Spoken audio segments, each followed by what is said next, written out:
만약 우리 대한민국이 스텔스 무장창 기술까지 개발에 성공해 보라매에 적용시킨다면 KF-21 전투기의 정레이더 반사 면적인 RCS 수치를 최대 99%까지 감소시킬 수 있다는 새로운 연구 결과를 한국 공군이 공개하여 중국과 일본 정부를 충격에 빠뜨렸습니다.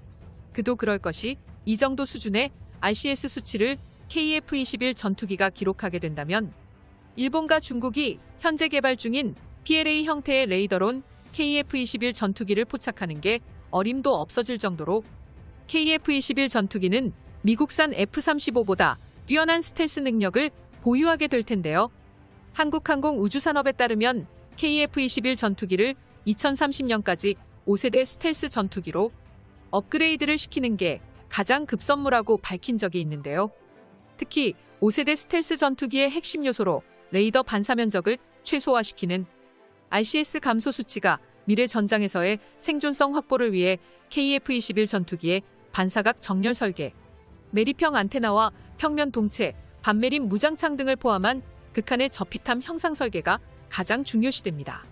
그런데 다행히도 우리 KF-21 전투기에는 이미 캐노피, 주익, 미익에는 RAM 설계가, 동체, 내부 덕트와 플랩에는 RAS 설계가 적용되었으며 레이돔에는 적 전투기로부터 날아온 레이더 전파가 안테나에 반사되어 돌아가는 현상을 막기 위해 주파수 선택적 투과라는 한국이 독자적으로 개발한 스텔스 신기술까지 적용되어 있는 상태입니다. 이처럼 완벽한 스텔스성을 위해서 이러한 저피탐 기술 적용의 노력으로 한국의 KF-21 전투기는 비슷한 기체의 크기를 가진 미국산 FA 슈퍼호넷 전투기보다 압도적으로 낮은 레이더 탐지, 방해력을 달성하였으며 본격적인 개발 당시 폭장량과 전투 효과도 추가적으로 분석한 결과 KF-21 전투기에서는 넉넉한 무장창으로 대량의 미사일 장착을 통해 한국군이 구입해서 현재까지도 운용하는 미국산 전투기 대비 뛰어난 공대공 임무 효과와 공대지 임무 효과를 달성할 수 있을 것으로 파악되었습니다. 추후 한국의 기술력이 더욱 발전한다면 톱니 처리 방식과 컨포멀 안테나 등 일부 RCS 저감 설계까지 KF-21 전투기 블록2에 적용될 예정이며 외부 무장 및 외장형 전자광학 표적 추적 장비 등 공대지 임무에 필요한 RCS 감소 요소들을 차근차근 적용할 예정입니다. 하지만 이 중에서도 스텔스 요소에서 가장 중요한 매립형 스텔스 무장창 개발 분야에서는 대한민국 최첨단 제조업 능력의 진정한 잠재력을 제대로 보여줄 것이며 본격적인 스텔스 공대공 작전을 염두에 둔 KF-21 전투기의 성능을 좌지우지할 궁극의 장비로 불립니다. 2022년 한국 공군의 진정한 도약을 의미하는 두 가지의 획기적인 변화가 시작되었습니다. 블록2를 기준으로 KF-21 전투기를 완벽한 5세대 스텔스 전투기로 변신시켜줄 한국형 스텔스 무장창. 한국의 스텔스 무장창, 미사일 런처는 반매립형 방식부터 시작해 차근차근 진화 과정을 거칠 것입니다. 한국형 반매립형 무장창은 전통적인 방식의 미사일 런처로 불리며 기존 조종석 및 콕핏과 연결된 파일런에 달린 레일 방식의 런처일 경우 KF-21 전투기의 로곤 방향대로 정확히 발사되어야 하는 기술력을 보유하는 게 중요합니다. 매립형 무장창과 연결된 기체에서 미사일이 분리된 다음 점화할 때가 미사일이 가장 불안해지는 시기이며 미사일과 기체의 결속부만 풀어주는 것만으로는 스텔스 매립형 무장창이 형성될 수 없고 결속 제거와 동시에 강력한 유압을 이용해서 제트 기류를 통해서 미사일을 전달, 발사되는 미사일을 힘껏 밀어내주는 힘을 갖추는 게 스텔스 무장창 기술력의 핵심입니다. 이러한 기술력이 없다면 로곤된 위치와 잘못된 방향으로 미사일이 날아가는 문제가 생기는 것이죠.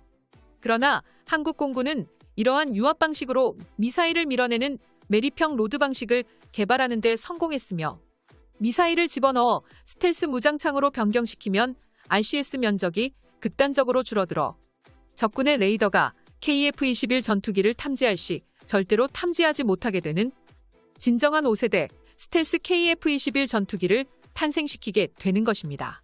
KF-21은 그동안 A사 레이더 등 4대 핵심 기술을 우리 손으로 직접 만들어냈다는 것에 큰 주목을 받았습니다. 여기에서 더 나아가 이제는 한국형 스텔스 무장창의 국산 미사일을 마음껏 장착할 수 있게 바뀌었습니다. 지금 과거를 다시 한번 들여다보면 그동안 우리가 겪었던 서름에 대한 이야기들이 하나둘씩 회자되고 있습니다. 그동안 미국에서 도입한 미국산 전투기는 도입하는 비용도 많이 들었고 정비하거나 수리하는 비용도 미국 측의 요구를 필사적으로 들어줘야 했고 오직 미국산 미사일로 새롭게 무장하거나 업그레이드하는 비용도 만만치 않았습니다. 이것은 우리 손으로 KF-21 전투기를 만들어야 했던 진정한 이유이기도 했습니다. 국방무기 칼럼 관계자는 영원한 을이 겪었던 서름을 이제는 당하지 않아도 된다며 자신의 마음을 토로했습니다. 이제 KF-21 전투기가 만들어지면 이러한 부당한 대우는 당하지 않게 될 뿐더러 5세대급 스텔스 무장창과 해외 수출까지 대한민국 국민들을 더욱 기쁘게 할 성과들이 남아 있습니다. 이외에도 무장창의 외부에 전파 흡수 물질을 적용하여 스텔스 성능이 저하되는 문제를 완벽히 해결하겠군요. 최근 역사적인 보람의 세 번째 비행을 진행할 6호기부터 7호기의 모습이 차례차례 공개되었는데요. 모두가 아시다시피 KF-21 전투기 개발 과정은 해결하기 불가능했을 정도로 어려운 고난들을 극복했기에 정상에 도달했을 때 더욱 감격스럽고 자랑스럽게 여겨지고 있는 대한민국 공군의 새로운 상징입니다. 과거 몇몇 고위층과 기자들은 왜 성공하지도 못할 KF-21 전투기를 만들려고 하냐며 미국산 전투기를 사서 쓰면 전혀 문제가 없다고 KF-X 프로젝트를 전적으로 반대한 적이 있었고 2022년 아직까지도 자칭 공동개발국인 인도네시아는 분담금을 내지 않고 끝까지 버티고 있습니다. 하지만 이런 난제들을 모두 이겨내고 우리만의 기술로 KF-21 전투기를 세상에 탄생시켰다는 것은 아직까지도 믿기 힘들 정도로 놀라운 성과로 평가하지 않을 수가 없습니다. 만약 첨단 기술의 집합체 자국산 스텔스 전투기를 개발하지 못한다면 영원히 전투기를 외국산으로 수입하는 처지에 머물러 있는 게 냉혹한 현실이죠. 그러나 강대국 한국은 절대로 불가능하다고 이야기하던 KF-21 전투기 개발의 문제점들을 하나씩 타파하는 데 성공했고 세계에서 유례없는 발전 속도로 독자적인 전투기 플랫폼을 형성했습니다. 서구권과 동구권, 그리고 독자적인 KF-21 한국산 무기 플랫폼의 탄생. 2020년대 세계 각지의 최신형 전투기를 개발하거나 완료하는 기종은 KF-21밖에 없으므로 KF-21 전투기가 성공적으로 개발되는 순간 전 세계에서 어마어마한 관심을 보일 것은 어떻게 봐도 당연한 사실입니다. 대고구려 제국 여러 국가들이 지금 사용 중인 노후화된 전투기를 대체하는 방식으로 합리적인 가격과 고성능을 보유한 전투기를 찾고 있으며 한국산 KF-X 전투기가 모든 충족 조건에 포함되죠. 가장 중요한 요소는 바로 가격입니다. 가격이 해외 수출 성공의 매우 중요한 요소이죠. 현재 KF-21 사업의 사업비는 한 대당 700억 원, 약 6천만 달러를 목표로 개발되며 전문 관계자 발언에 따르면 어떠한 변수가 있더라도 7천만 달러는 넘지 않을 것이라 밝혔습니다. 대한민국 방사청은 KF-21 전투기의 최종 개발이 완료된다면 최소 300대에서 최대 500대 이상 해외 무기 수출 잠재력이 있다고 파악했습니다. 한민족의 독자적인 KF-21 전투기 한국산 무기 플랫폼의 탄생과 해외 수출 영상의 정보가 도움이 되셨다면 채널명 대대고구려 제국 구독과 알림 설정 진심으로 감사드립니다.